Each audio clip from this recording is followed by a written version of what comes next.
This is CBC Winnipeg News.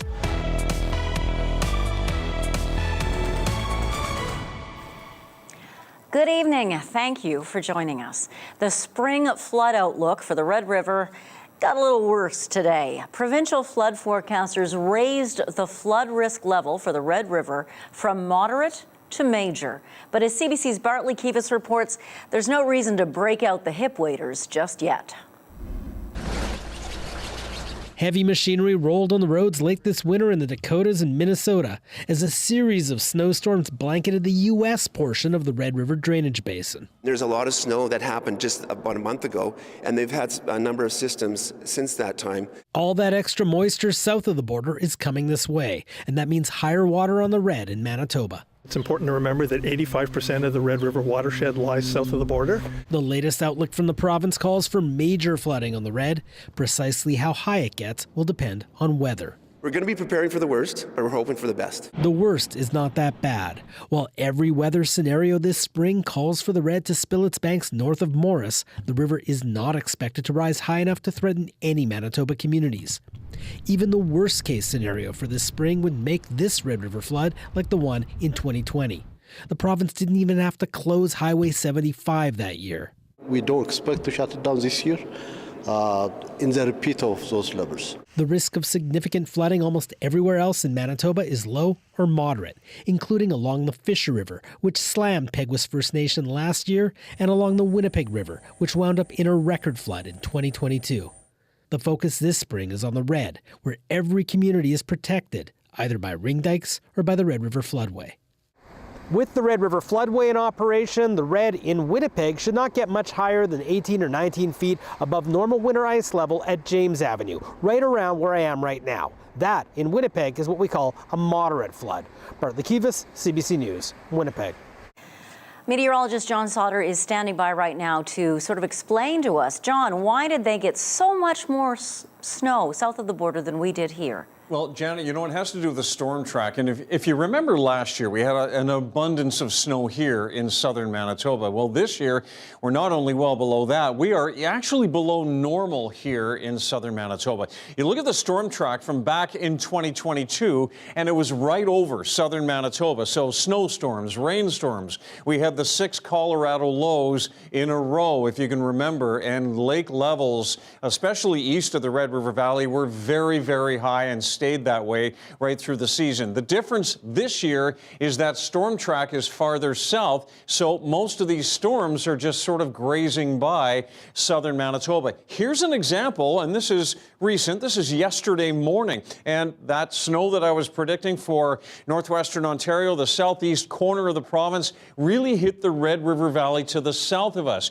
You go into last night, you can see Fargo, Grand Forks, Fergus Falls, all of that area south of the border getting hit with more snow, and that has been the case through this winter season. Estimated snowpack is, again, much higher when you look at Emerson and Grand Forks and Fargo than it is in Winnipeg, and certainly north of here into the Gimli area. So again, as Bartley mentioned, all of this has to melt. It goes into the Red River, and then it flows in our direction, and we'll wait and see what happens. Weather, very important.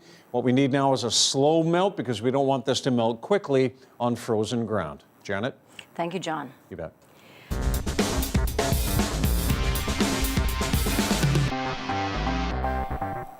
Winnipeg City Councillors approved the 2023 budget today.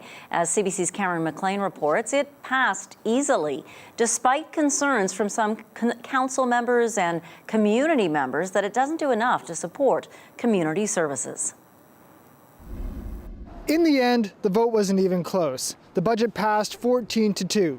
The city now has $1.3 billion to spend on services and building projects. This is Mayor Scott Gillingham's first budget since taking office.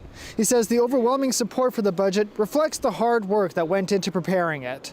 But the harder work, the more difficult work, will be through the 2024 to 2027 multi-year budget. And very shortly, that work will start in earnest to develop that next multi-year budget. The budget includes more than $500 million for major capital projects, including a study on widening Kenaston Boulevard and extending Chief Peguis Trail. But those priorities drew opposition from some, including St. Boniface councillor Matt Allard. and this budget says we should spend $2.8 million in imagining a $1 billion road project. And it is so much money.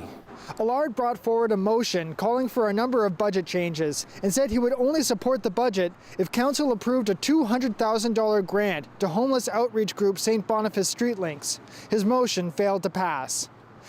Councillors also heard from community members concerned the city isn't doing enough to fund services like libraries. The group Fearless R2W trains community safety hosts to act as security guards. They currently have 2 in the Millennium Library, but they say the budget only has enough money to keep them going until June. 80% of the interactions that community safety hosts have had with people that were in an escalated state ended with no police needing to be called and the person getting the things that they needed. Community Services Chair John Orlico and Mayor Gillingham both say there may be a chance to add more funding for safety hosts later this year. The city is waiting for a report on safety at the Millennium Library after a fatal stabbing last year. This is the end of the budget process for this year. Councillors will be back for their regular meeting tomorrow. Cameron McLean, CBC News, Winnipeg.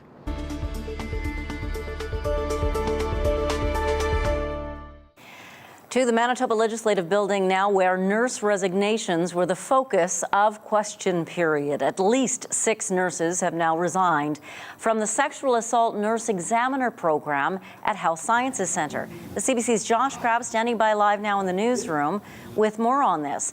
Now, Josh, we learned about 4 nurse resignations yesterday. How many more have quit? Well, Janet, according to Shared Health, a couple more have quit. And according to the Manitoba Nurses Union, the nurses had been working on a casual basis to keep the program running. And their union says some of them were disappointed they didn't end up in newly created permanent positions. The opposition has pointed the finger at the health minister, Audrey Gordon, but the government says it's done its job to bolster the unit. The forensic nurses have specialized training to collect evidence for criminal investigations and care for survivors of sexual assault. The government announced funding for 7 full-time positions last April. Nurses raised concerns in January. The program was understaffed because it hadn't yet received that money. NDP health critic Uzoma Asaguera, who spoke with one of the nurses, blames Gordon for failing to fix the problems. It is a heartbreaking decision for them to make, to resign, but they have made it clear that it is the result of their voices going unheard.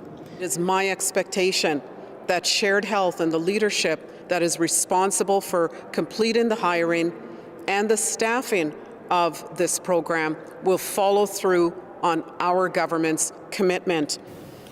So now the Manitoba Nurses Union had said 3 additional nurses resigned, but again, Shared Health now saying 2 additional casual nurses have resigned since Tuesday. A spokesperson says the departures have resulted in a gap in service coverage over the past day and that it's working on minimizing future gaps. Now, Josh, this was also a special day in the legislature for a very different reason. Tell us about that. That's right, Janet. Hundreds of millions of Muslims across the world are preparing for the holy month of Ramadan. And today, Sport Minister Abi Khan delivered a ministerial statement on how people are worshiping. It was significant because he's not only Manitoba's first Muslim MLA, Khan is the first Muslim cabinet minister to deliver a ministerial statement on Ramadan in the House. It is an honor beyond words for me to stand here.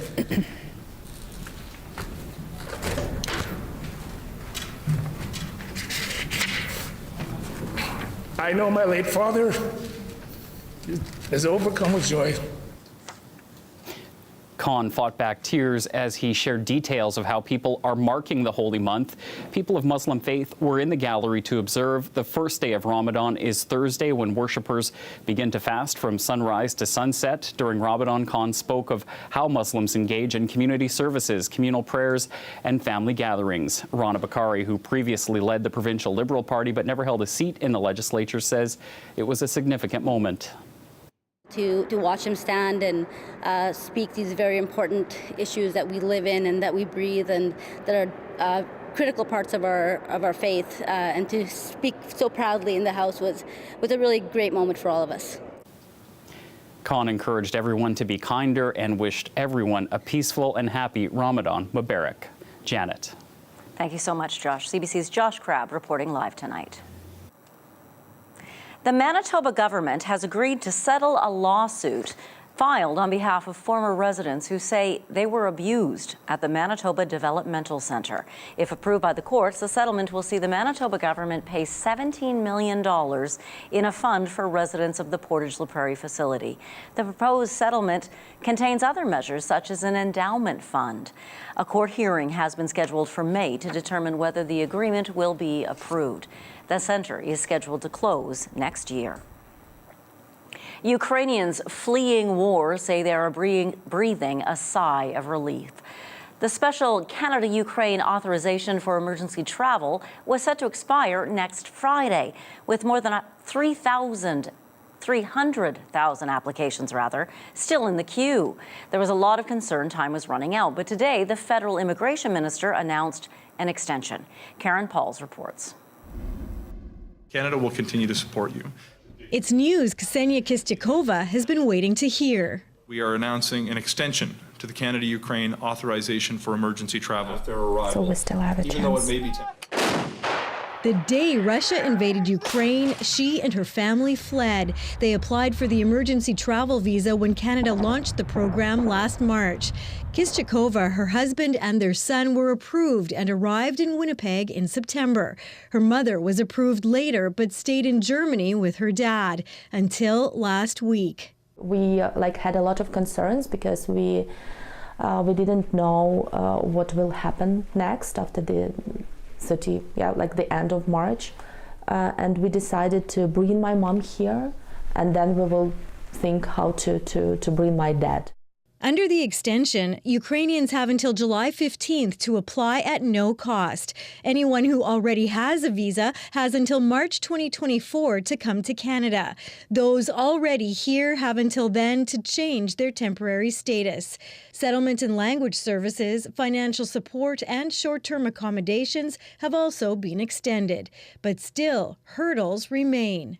Only a small, about a quarter of those who have actually been granted the visa have actually arrived thus far. People have to pay for their own airplane tickets, and so that's a huge cost for people that have fled and haven't necessarily been working.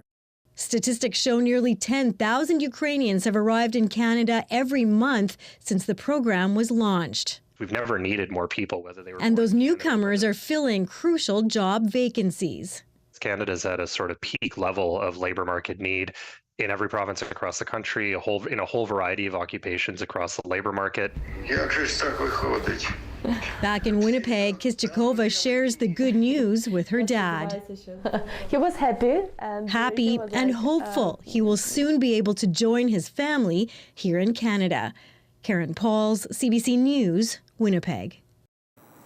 A Brandon Indigenous men's group is showcasing the power of culture in supporting men's mental health. Akichita Chantewashte uses different cultural teachings and practices like hunting and drumming to help men strengthen their identities. Researchers have been documenting the impacts of this program. Their journeys are now on display at the Brandon University exhibit, A Warrior's Red Road.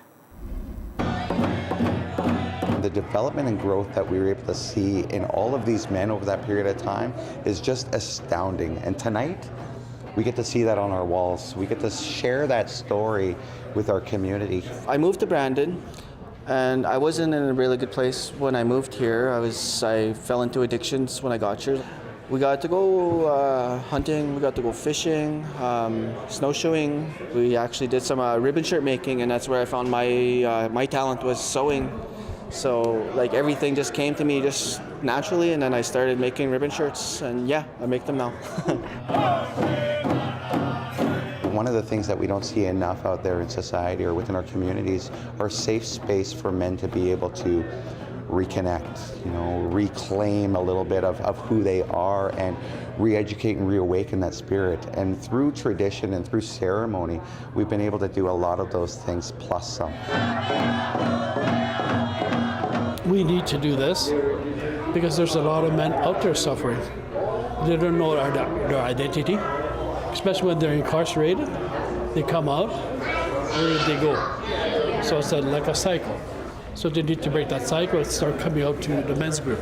We learned that men's cultural groups are very important for Indigenous men and Indigenous families. So the men within our project found out that they gained knowledge, they gained purpose, they gained pride, their relationships were strengthened, and they had healing. The mental health part, like when you go into the sweat lodge, it cleanses your body, it cleanses your mind, and then once you get cleansed, it just it balances out your day-to-day life and how everything goes, and it helps a lot. In taking a better stance and understanding what we need to do as a society in taking care of our men.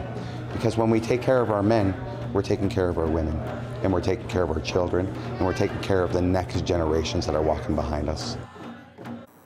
Such wise, wise words. The exhibit's opening, however, was bittersweet because the group recently lost its funding. It vows to stay active and to keep new money to keep it going, to find it somewhere.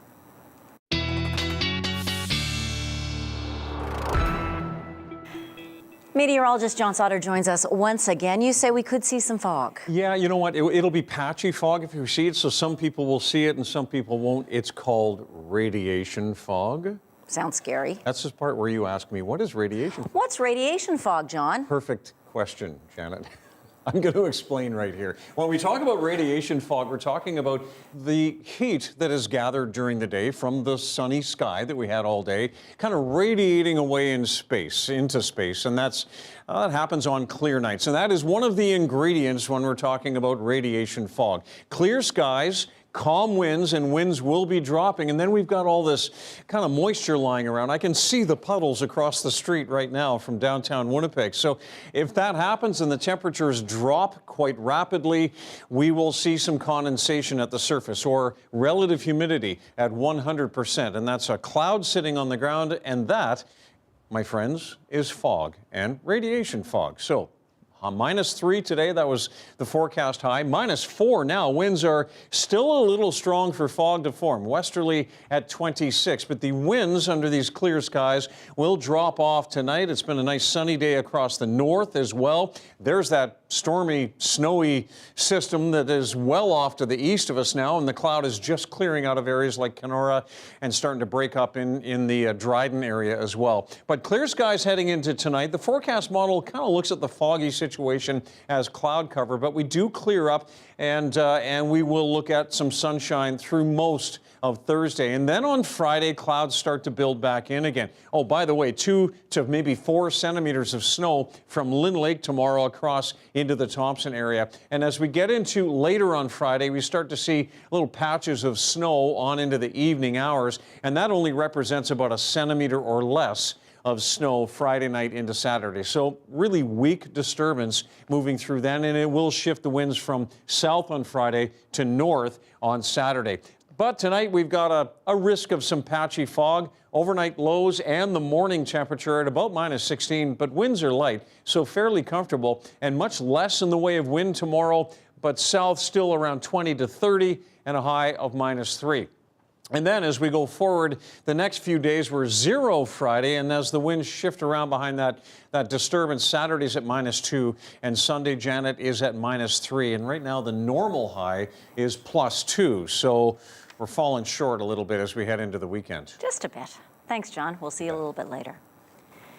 This is World Water Day, a day to celebrate one of the world's most precious resources. According to the federal government, 3 First Nation communities in Manitoba are still sitting under boil water advisories. Those communities are Matthias Kalom, Shamattawa First Nation, and Tatasqueyak Cree Nation.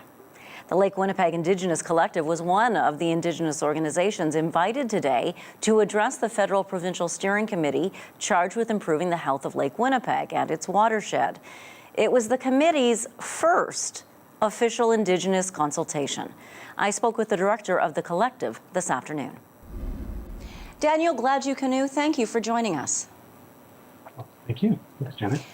How significant was this meeting today?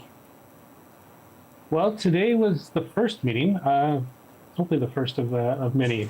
We had basically a meeting with the steering committee of the Lake Winnipeg MOU, a Memorandum of Understanding, which is it's an agreement between the province and province of Manitoba and the federal government.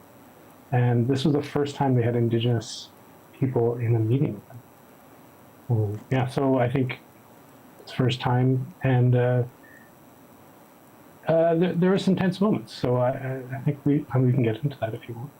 Yeah, I'd like to know, first of all, I'm surprised, we're in 2023, that this was the first time this steering committee has met with Indigenous parties who are stakeholders in Lake Winnipeg, who care about the health of the watershed. It's surprising. Well, for Indigenous nations, when we signed, our ancestors signed treaties, we didn't really give up the responsibility to take care of water. And so I think for a lot of us, it's really about time, because that's a responsibility we hold really dear, especially today on World Water Day. What were the tense moments in today's meetings? Well, I think really just getting to that recognition point of, there's no signatories on this MOU with the Indigenous nations. And when we start to say, well, we should have a meeting with Indigenous people and an engagement, talking about whether it's a consultation or not, you start to wonder if this is going to lead to anything. And a lot of times we've been involved in meetings around Lake Winnipeg, around protection of Lake Winnipeg, that doesn't go anywhere, and that can be real frustrating. What do you think are the main threats to Lake Winnipeg? What's the first action you'd like to see taken? Well, I think the first thing we need to see is we actually just this really we need to see First Nations and Métis nations really at these tables, at these decision tables, because every year there's new decisions being made about how hydro's done, how whether the city's releasing, how much phosphorus they're releasing, changes to farming regulations and enforcement around that, and consistently Indigenous people just are not at the table, and so their priorities are never seen as important. Why not? Like, why has it taken until now for you to even be consulted? Well, I think I think the unusual thing is that we're still dealing with a lot of old laws that don't really take into account, I think, what a lot of us have learned over these last decade about how, efforts towards reconciliation and about seeing Indigenous people as true partners on this land, right? So we now have water legislation that's over 50 years old that it still excludes First Nations, and so for a meeting like this to happen today, they had to have a bit of a workaround instead of actually just bringing true partners to the table. So how did you feel at the end of the meeting? Well, I did feel good. I think, first step's important.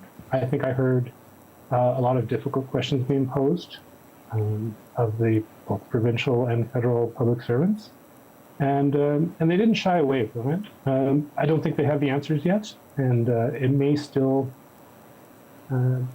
There's still hard work ahead, not least for those public servants.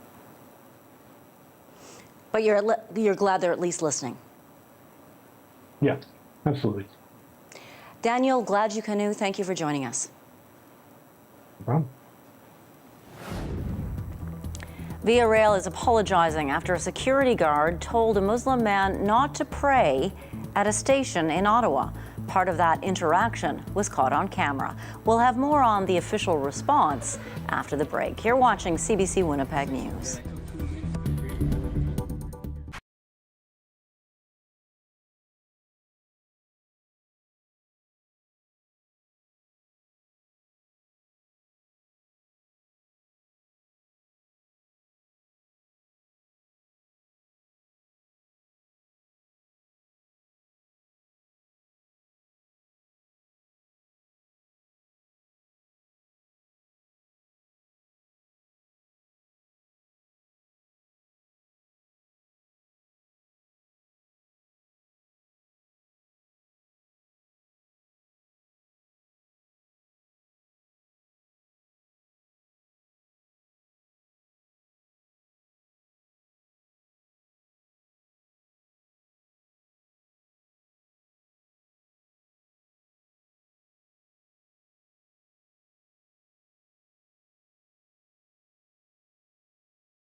Via Rail has launched an investigation after a security guard told a Muslim man not to pray at a station in Ottawa. Via has issued an apology, but others say more needs to be done to prevent incidents like this from happening. Avantika Anand has more. You wanted me to say something? That I took 2 minutes to pray. What would you do? This video has shaken up social media, prompting the National Council of Canadian Muslims to condemn what critics say is a disrespectful and racist act. The video shows a man in the Ottawa train station being approached by a security guard. What happens next is a little hard to hear, and we've blurred the faces because neither individuals have agreed to identify themselves or speak with CBC. Now, one person had anything to say. Pray inside next time, okay? In the court, when I'm inside here. Pray outside. No. I'm going to complain to your employer. Go ahead. Don't pray in here. We don't want you praying here. When the man tried to explain no one was bothered, the guard cuts him off and says, pray outside next time. It was very disturbing for everyone, not just the complainant, but also for the entire Muslim community. It's a simple right that we believe that we should have in all public spaces. It's unclear if the security guard was acting on his own or following orders. Via Rail issued a statement yesterday saying, quote, "We want to apologize unreservedly to the individuals involved and to the entire Muslim community. Via Rail strongly condemns and will not tolerate any form of discriminatory behavior." Via Rail is a Crown corporation. Canada's Transport Minister tweeting today, quote, "Canadians should feel comfortable in practicing their faith without harassment. I'm relieved that Via is taking this matter seriously." But for some who have to face Islamophobia on a daily basis, an apology alone isn't enough.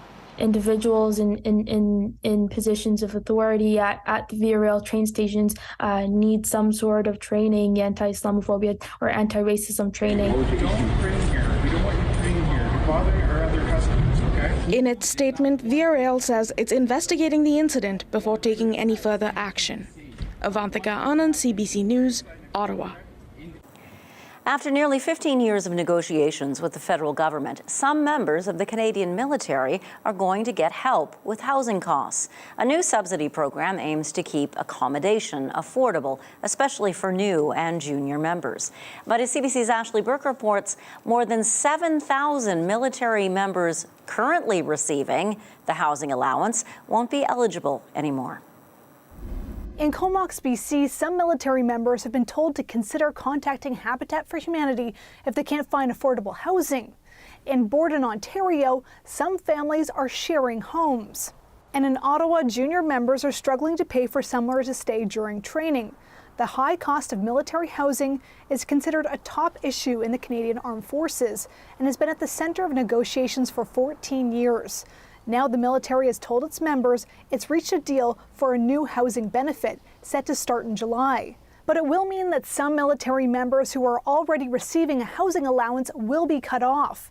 The military says it only has a finite amount of funding. The bottom line comes down to that fact that it is that fundamental leadership principle that we look after those who are more junior, who need the greatest assistance. That senior military commander says that this new taxable housing benefit is aimed at low-ranking military members with smaller salaries to make sure they aren't spending more than 25% of their gross annual income on housing. Now, it's replacing an old system that the military calls a one-size-fits-all approach. And no matter your rank, salary, family size, you got the benefit if you lived in one of 30 eligible locations. But one real estate agent who works with military families in Renfrew County, just outside of Ottawa, said that this benefit won't fix the key problem. If you're moving here from somewhere else, or you're trying to get, even if you live here already and you're trying to buy, if you're not posted, it's hard because the inventory is low. There's criticism online accusing the military of trying to cut costs. The military says it's not shortchanging anyone. Part of the deal with the Treasury Board is that the military now has to stick to its $150 million budget a year for the housing benefit. The military said it was going over that by more than $30 million with the old program.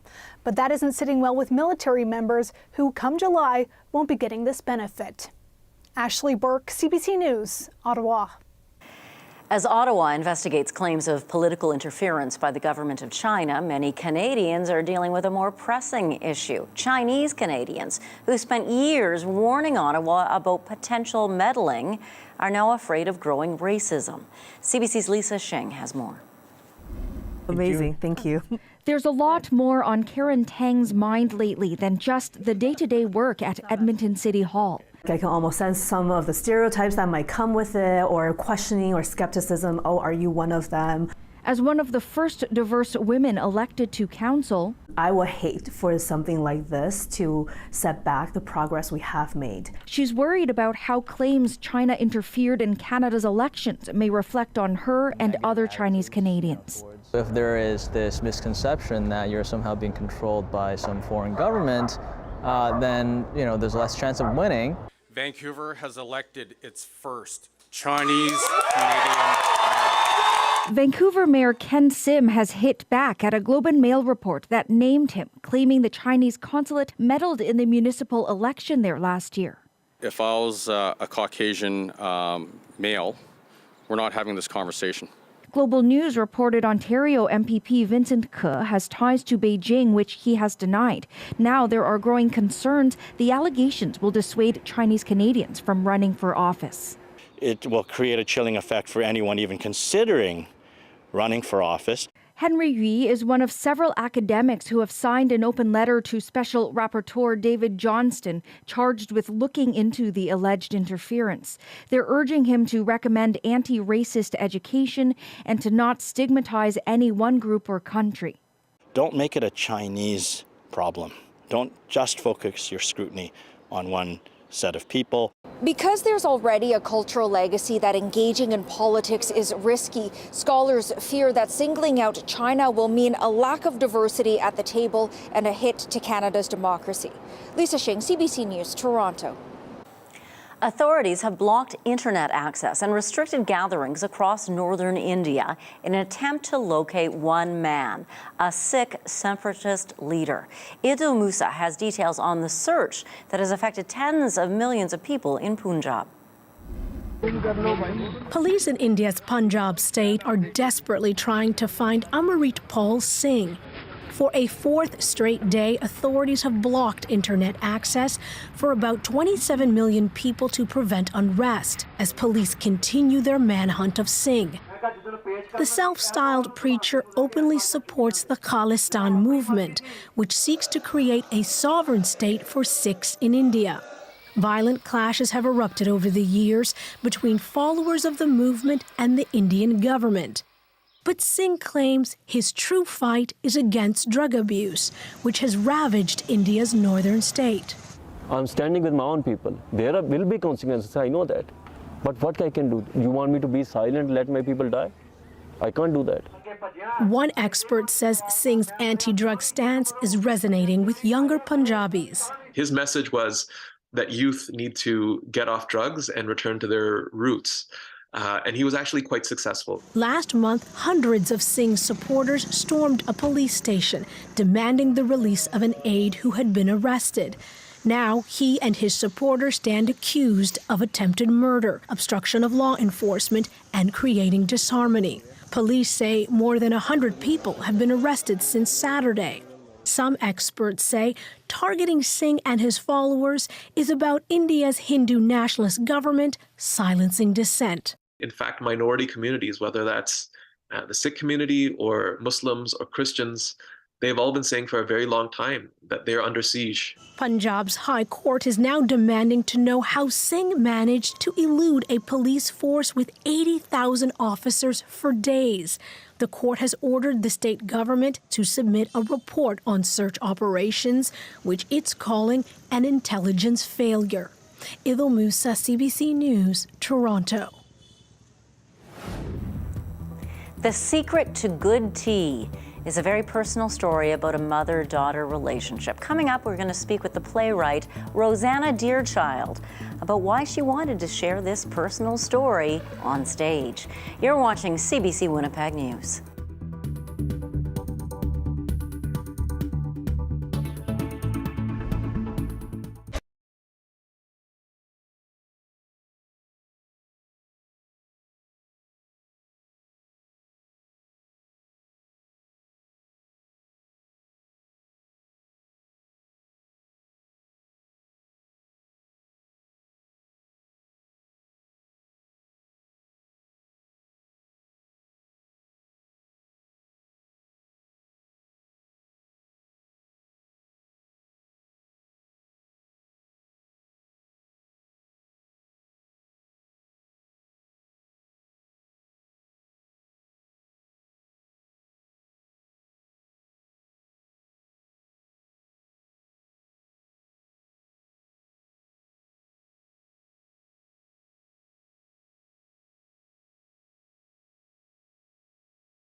Rosanna Deerchild is the host of Unreserved on CBC Radio 1.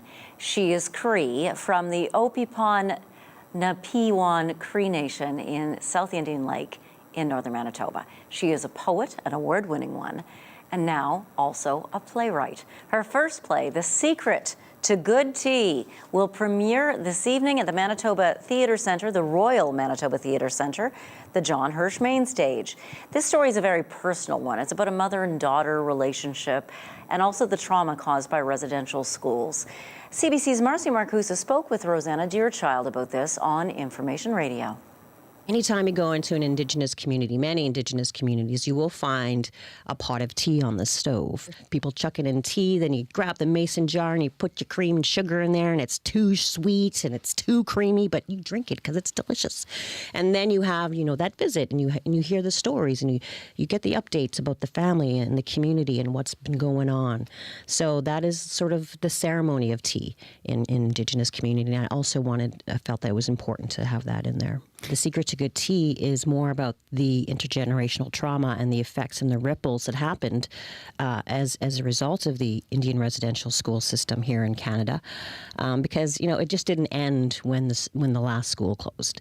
We had to deal with all of those things, and so many effects that I wasn't even aware of that I was traumatized with, and so carrying all of that weight for as long as we did in our relationship, had to give. So this is sort of a retelling of that journey that we took together. It's not all trauma. We're not all just traumatic people wandering around crying all the time, because then we'd never stop crying. And I believe very firmly that for every tear you shed, you also have to have the same amount of laughter to maintain that balance in life. And of course, anytime you get more than two Indigenous people in a room, they're going to laugh. They're going to joke. They're going to poke fun at each other. So I really wanted to convey that in the play, because it's just as important as our sadness. I really hope that people get the message that this is a long journey, this idea of reconciliation. And while I believe that it's Canadian settlers' jobs and responsibility to reconcile with Indigenous peoples here, I believe that as Indigenous peoples, it's our responsibility to reconcile first with ourselves, then with our families, then with our communities, and then with our nations. And that's something that Marie Sinclair had taught me, that is our role. That was playwright and CBC radio host Rosanna Deerchild. The Secret to Good Tea will premiere this evening at the Royal Manitoba Theatre Centre at John Hirsch Main Stage.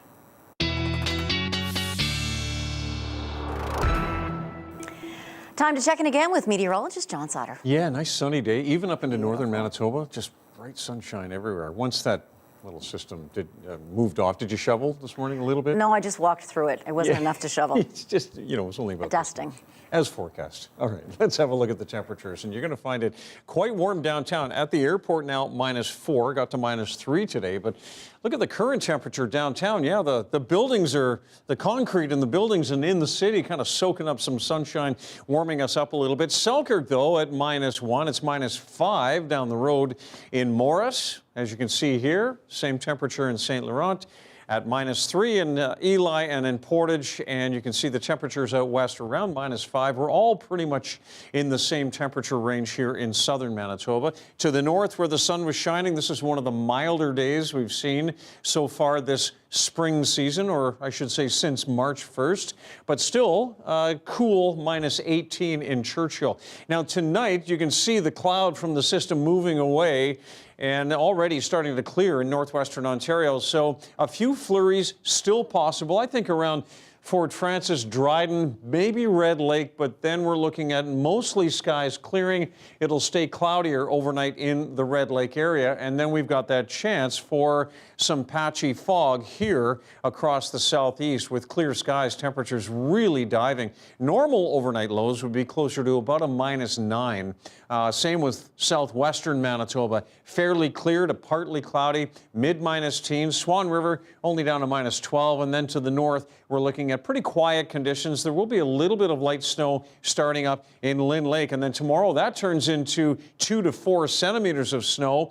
I think that some of that will happen late in the day in Flin Flon and late afternoon in Thompson. So a very isolated patch of snow moving across the north tomorrow. Churchill just cloudy, -13, and a pair of -6s in Gillam and Island Lake out to the east, but +2 tomorrow in the Pas. We'll see some temperatures above zero in some locations across the south, but generally around -2 to -3. Winnipeg at -3 tomorrow, Emerson -4, Steinbach -3. Same with the Sprague region, and Pinawa at +1 tomorrow. And some temperatures getting up there in northwestern Ontario and kind of leaning toward the sunshine, I do think, and 2 degrees in Fort Frances, 0 in Kenora tomorrow. Thank you, John. You're welcome. The executive director of Winnipeg's only mobile overdose prevention site, of the organization that runs it, says the provincial plan to license help like this threatens current programs. He'll explain after the break. You're watching CBC Winnipeg News.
Sunshine House, an organization which, among other things, aims to help street drug users in Manitoba, is concerned about a piece of legislation recently introduced by the Manitoba government.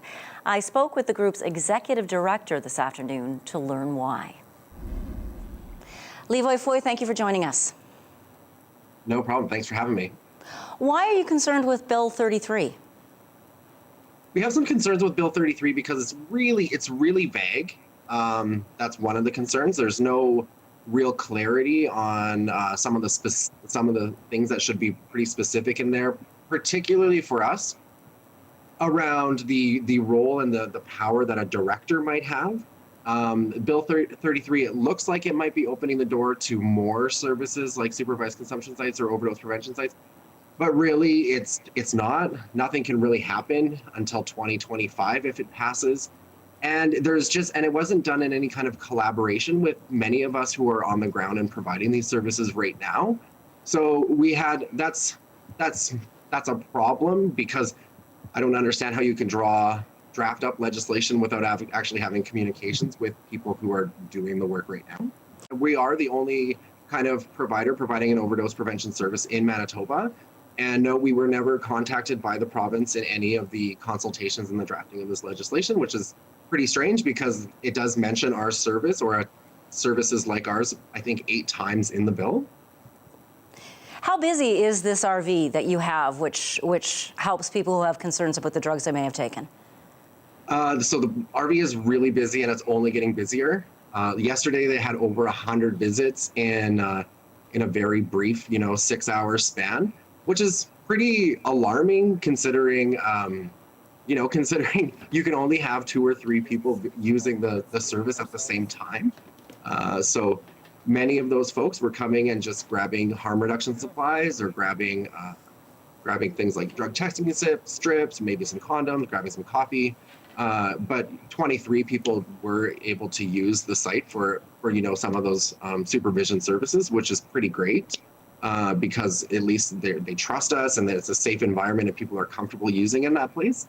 One of the primary concerns that we actually have where we kind of differ from the province is that when you have a heavily regulated environment that requires a full kind of check-in, it also creates an opportunity where people might not be able to engage in that service in the way that they would like to. Mostly because if we're using people's provincial IDs, they might not have a health card or a health card number. They might not know it. It might slow down the process. We might have to use people's not their preferred names, and could lead to instances where we might make people really uncomfortable because we might be misgendering them or might be having to use a name that they're not comfortable using. And then the other thing is that it would require it to be a medically supervised facility, which is great if it is a supervised consumption site. Supervised consumption sites are designed to be medically supervised facilities, and that do offer all of these suites of services, but they come at a much, much higher cost, whereas an overdose prevention site, which we're operating, is a community-based response. It's quick, it's easy to set up, it's not a permanent site, but it allows us to kind of get an idea or get a sense of what's happening on the ground so that we can be implementing services that might work for that particular community. So for smaller communities who have taken an interest in our services, they really like this idea of drug checking and providing drug checking services, whether that be through a sophisticated machine like we have or through the drug checking strips. If that was to happen under this bill, that would all have to be required to be doing with medical supervision, and then have an emphasis on referral into other services that maybe a person just isn't ready for, or that they might not have any interest in participating at that time. We can do referrals right now, and we have done referrals, but that's not the goal. The goal is just to make sure people are getting through the day alive. Levi Floy, Executive Director of Sunshine House, thank you for joining us. Thanks for having me, Janet. Well, the weather here is getting milder, and this is a sure sign of spring in a popular Tokyo park. The annual show of cherry blossoms, aren't they gorgeous? The delicate flowers are in full bloom. All pandemic restrictions in Japan have been lifted, so public gatherings are once again happening in Japan. Thousands have been enjoying the blossoms. This display arrived 9 days early because they've had warmer weather, one of the earliest full blooms ever, according to Japan's weather agency. Well, we're going to check in with our own little weather agency, meteorologist John Sauder, after the break, and then we've got a daily lift for you. So stay with us. We'll be right back.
Well, earlier tonight, I said the winds tomorrow would be much lighter. Yeah, I take it back. Actually, tomorrow's a bit breezy. It's a wind at about 20 to 30 kilometers per hour on into the afternoon. -3, though, in the sunshine. 0 Friday. Weak disturbance Friday night into Saturday, a centimeter or less.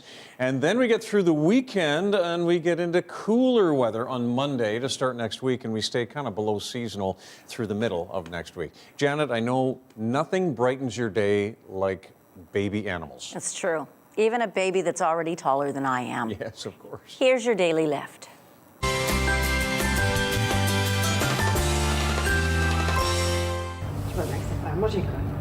Oh, so cute. Meet the new baby giraffe, a Rothschild giraffe born at the biggest zoo in Belgium. His coloring pattern is unique. No two animals are exactly alike. He's the size of a teenager now, they say, but could grow nearly 20 feet or 6 meters tall. That makes giraffes the world's tallest animals, and this type's particularly threatened, John, so every birth is celebrated. Hey, I didn't know this, that apparently giraffes do everything standing up, including sleeping. Really? I thought they might get to, like, lean on something or... Looking a little unsteady at the moment, but I guess Well, that changes. He's just a little baby. He's just a baby. Good night.